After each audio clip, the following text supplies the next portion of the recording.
Palm Sunday. Hear the Gospel of our Lord Jesus Christ according to Matthew.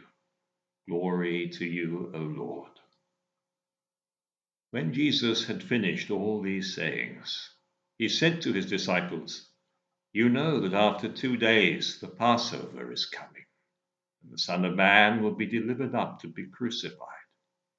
Then the chief priests and the elders of the people gathered in the palace of the high priest, who was called Caiaphas, and took counsel together in order to arrest Jesus by stealth and kill him. But they said, "Not during the feast, lest there be a tumult among the people."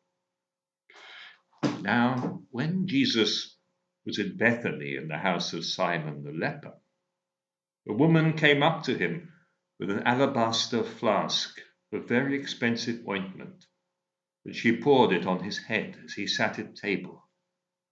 But when the disciples saw it, they were indignant, saying, "Why this waste? For this ointment might have been sold for a large sum and given to the poor."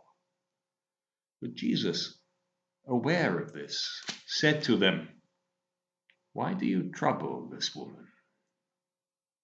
She has done a beautiful thing to me. For you will always have the poor with you, but you will not always have me. In pouring this ointment on my body, she has done it to prepare me for burial. Truly I say to you, wherever this gospel is preached in the whole world, what she has done will be told in memory of her." And one of the 12, who was called Judas Iscariot, went to the chief priests and said, "What will you give me if I deliver him to you?" And they paid him 30 pieces of silver. And from that moment, he sought an opportunity to betray him. Now, on the first day of unleavened bread, the disciples came to Jesus, saying, "Where will you have us prepare for you to eat the Passover?" He said, "Go into the city to a certain one and say to him, 'The teacher says, my time is at hand. I will keep the Passover at your house with my disciples.'" And the disciples did as Jesus had directed them, and they prepared the Passover. When it was evening, he sat at table with the 12 disciples, and as they were eating, he said, "Truly I say to you, one of you will betray me." And they were very sorrowful and began to say to him, one after another, "Is it I, Lord?" He answered, "He who has dipped his hand in the dish with me will betray me. The Son of Man goes as it is written of him. But woe to that man by whom the Son of Man is betrayed. It would have been better for that man if he had not been born." Judas, who betrayed him, said, "Is it I, Master?" He said to him, "You have said so." Now, as they were eating, Jesus took bread and blessed and broke it and gave it to the disciples and said, "Take, eat, this is my body." And he took a cup, and when he had given thanks, he gave it to them, saying, "Drink of it, all of you, for this is my blood of the covenant, which is poured out for many for the forgiveness of sins. I tell you, I shall not drink again of this fruit of the vine until that day when I drink it new with you in my Father's kingdom." And when they had sung a hymn, they went out to the Mount of Olives. Then Jesus said to them, "You will all fall away because of me this night, for it is written, 'I will strike the shepherd, and the sheep of the flock will be scattered.' But after I am raised up, I will go before you to Galilee." Peter declared to him, "Though they all fall away because of you, I will never fall away." Jesus said to him, "Truly I say to you, this very night, before the cock crows, you will deny me 3 times." Peter said to him, "Even if I must die with you, I will not deny you." And so said all the disciples. Then Jesus went with them to a place called Gethsemane, and he said to his disciples, "Sit here while I go yonder and pray." And taking with him Peter and the 2 sons of Zebedee, he began to be sorrowful and troubled. Then he said to them, "My soul is very sorrowful, even to death. Remain here and watch with me." And going a little farther, he fell on his face and prayed, "My Father, if it be possible, let this cup pass from me. Nevertheless, not as I will, but as thou wilt." And he came to the disciples and found them sleeping. And he said to Peter, "So could you not watch with me 1 hour? Watch and pray, that you may not enter into temptation. The spirit indeed is willing, but the flesh is weak." Again, for the 2nd time, he went away and prayed, "My Father, if this cannot pass unless I drink it, thy will be done." And again he came and found them sleeping, for their eyes were heavy. So leaving them again, he went away and prayed for the 3rd time, saying the same words. Then he came to the disciples and said to them, "Are you still sleeping and taking your rest? Behold, the hour is at hand, and the Son of Man is betrayed into the hands of sinners. Arise, let us be going. See, my betrayer is at hand." While he was still speaking, Judas came, one of the 12, and with him a great crowd with swords and clubs from the chief priests and the elders of the people. Now the betrayer had given them a sign, saying, "The one I shall kiss is the man. Seize him." And he came up to Jesus at once and said, "Hail, Master!" And he kissed him. Jesus said to him, "Friend, why are you here?" Then they came up and laid hands on Jesus and seized him. And behold, one of those who were with Jesus stretched out his hand and drew his sword and struck the slave of the high priest and cut off his ear. Then Jesus said to him, "Put your sword back into its place, for all who take the sword will perish by the sword. Do you think that I cannot appeal to my Father? He will at once send me more than 12 legions of angels? But how then should the scriptures be fulfilled?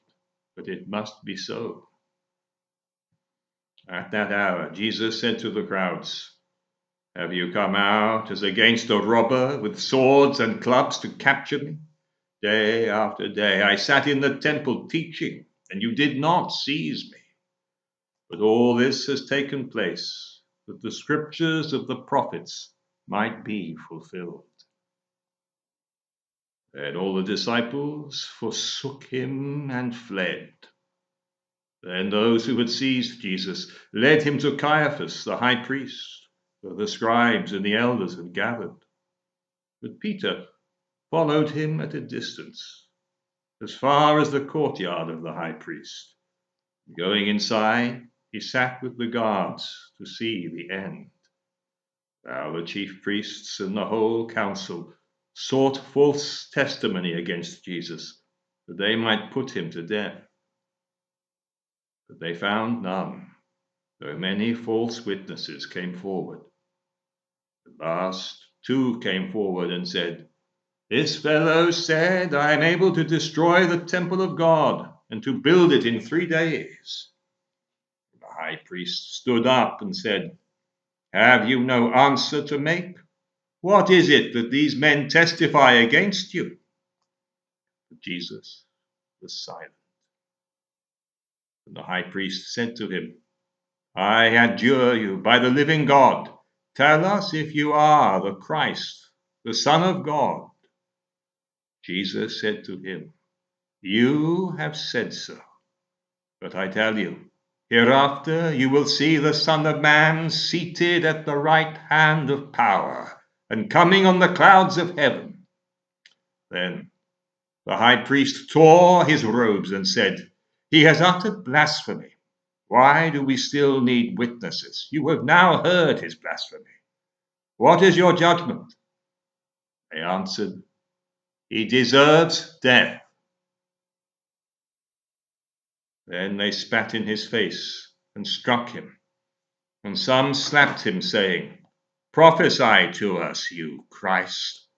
Who is it that struck you?" Now Peter was sitting outside in the courtyard, and a maid came up to him and said, "You also were with Jesus the Galilean." But he denied it before them all, saying, "I do not know what you mean." When he went out to the porch, another maid saw him, and she said to the bystanders, "This man was with Jesus of Nazareth." And again he denied it with an oath, "I do not know the man." After a little while, the bystanders came up and said to Peter, "Certainly you are also one of them, for your accent betrays you." Then he began to invoke a curse on himself and to swear, "I do not know the man." And immediately the cock crowed. And Peter remembered the saying of Jesus, "Before the cock crows, you will deny me 3 times."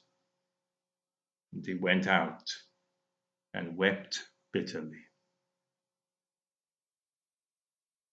When morning came, all the chief priests and the elders of the people took counsel against Jesus to put him to death. And they bound him and led him away and delivered him to Pilate, the governor.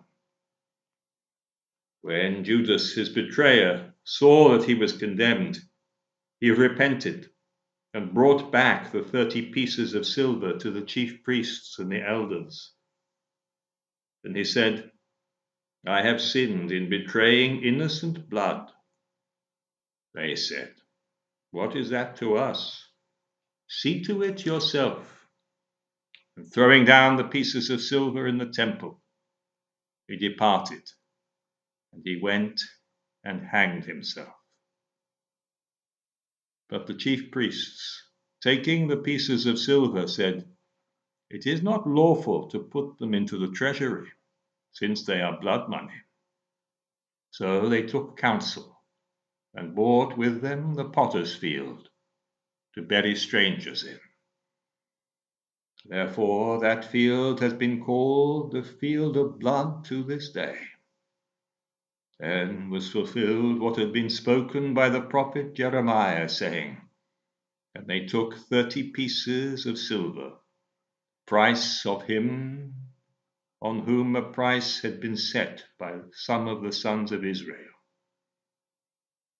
And they gave them for the potter's field, as the Lord directed me." Now Jesus stood before the governor, and the governor asked him, "Are you the king of the Jews?" Jesus said, "You have said so." But when he was accused by the chief priests and elders, he made no answer. Then Pilate said to him, "Do you not hear how many things they testify against you?" But he gave him no answer, not even to a single charge, so that the governor wondered greatly. Now at the feast, the governor was accustomed to release for the crowd any one prisoner whom they wanted. And they had then a notorious prisoner called Barabbas. So when they had gathered, Pilate said to them, "Whom do you want me to release for you? Barabbas or Jesus, who is called Christ?" For he knew that it was out of envy that they had delivered him up. Besides, while he was sitting on the judgment seat, his wife sent word to him, "Have nothing to do with that righteous man, for I have suffered much over him today in a dream." Now the chief priests and the elders persuaded the people to ask for Barabbas and destroy Jesus. The governor again said to them, "Which of the two do you want me to release for you?" They said, "Barabbas." Pilate said to them, "Then what shall I do with Jesus, who is called Christ?" They all said, "Let him be crucified." And he said, "Why? What evil has he done?" But they shouted all the more, "Let him be crucified." So when Pilate saw that he had gained nothing, but rather that a riot was beginning, he took water and washed his hands before the crowd, saying, "I am innocent of this man's blood. See to it yourselves." And all the people answered, "His blood be on us and on our children." Then he released for them Barabbas, and having scourged Jesus, delivered him to be crucified. Then the soldiers of the governor took Jesus into the praetorium, and they gathered the whole battalion before him. And they stripped him and put a scarlet robe upon him, and plaiting a crown of thorns, they put it on his head, and put a reed in his right hand. And kneeling before him, they mocked him, saying, "Hail, King of the Jews!" And they spat upon him, and took the reed, and struck him on the head. And when they had mocked him, they stripped him of the robe, and put his own clothes on him, and led him away to crucify him. As they went out, they came upon a man of Cyrene, Simon by name. This man they compelled to carry his cross. And when they came to a place called Golgotha, which means the place of a skull, they offered him wine to drink, mingled with gall. But when he tasted it, he would not drink it. And when they had crucified him, they divided his garments among them by casting lots. Then they sat down and kept watch over him there. And over his head they put the charge against him, which read, "This is Jesus, the King of the Jews." Then 2 robbers were crucified with him, one on the right and one on the left. Those who passed by derided him, wagging their heads and saying, "You who would destroy the temple and build it in 3 days, save yourself. If you are the Son of God, come down from the cross." So also the chief priests with the scribes and elders mocked him, saying, "He saved others. He cannot save himself. He is the King of Israel. Let him come down now from the cross, and we will believe in him. He trusts in God. Let God deliver him now if he desires him. For he said, 'I am the Son of God.'" And the robbers who were crucified with him also reviled him in the same way. Now, from the 6th hour, there was darkness over all the land until the 9th hour. And about the 9th hour, Jesus cried with a loud voice, "Eli, Eli, lama sabachthani," that is, my God, why hast thou forsaken me?" And some of the bystanders hearing it said, "This man is calling Elijah." And one of them at once ran and took a sponge, filled it with vinegar, and put it on a reed, and gave it to him to drink. But the others said, "Wait, let us see whether Elijah will come to save him." And Jesus cried again with a loud voice, and yielded up his spirit. And behold, the curtain of the temple was torn in two from top to bottom, and the earth shook, and the rocks were split. The tombs also were opened, and many bodies of the saints who had fallen asleep were raised. Coming out of the tombs after his resurrection, they went into the holy city and appeared to many. When the centurion and those who were with him, keeping watch over Jesus, saw the earthquake and what took place, they were filled with awe and said, "Truly, this man was the Son of God." There were also many women, looking on from afar, who had followed Jesus from Galilee, ministering to him, among whom were Mary Magdalene, and Mary the mother of James and Joseph, and the mother of the sons of Zebedee. When it was evening, there came a rich man from Arimathea, named Joseph, who also was a disciple of Jesus. He went to Pilate and asked for the body of Jesus. Then Pilate ordered it to be given to him. And Joseph took the body and wrapped it in a clean linen shroud and laid it in his own new tomb, which he had hewn in the rock. And he rolled a great stone to the door of the tomb and departed. Mary Magdalene and the other Mary were also there, sitting opposite the sepulchre.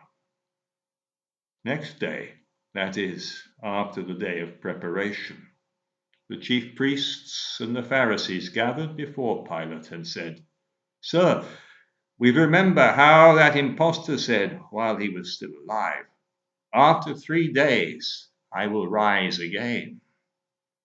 Therefore order the sepulchre to be made secure until the 3rd day, lest his disciples go and steal him away and tell the people, 'He has risen from the dead,' and the last fraud will be worse than the first." Pilate said to them, "You have a guard of soldiers. Go, make it as secure as you can." So they went and made the sepulchre secure by sealing the stone and setting a guard. This is the gospel of the Lord. Praise to you, O Christ.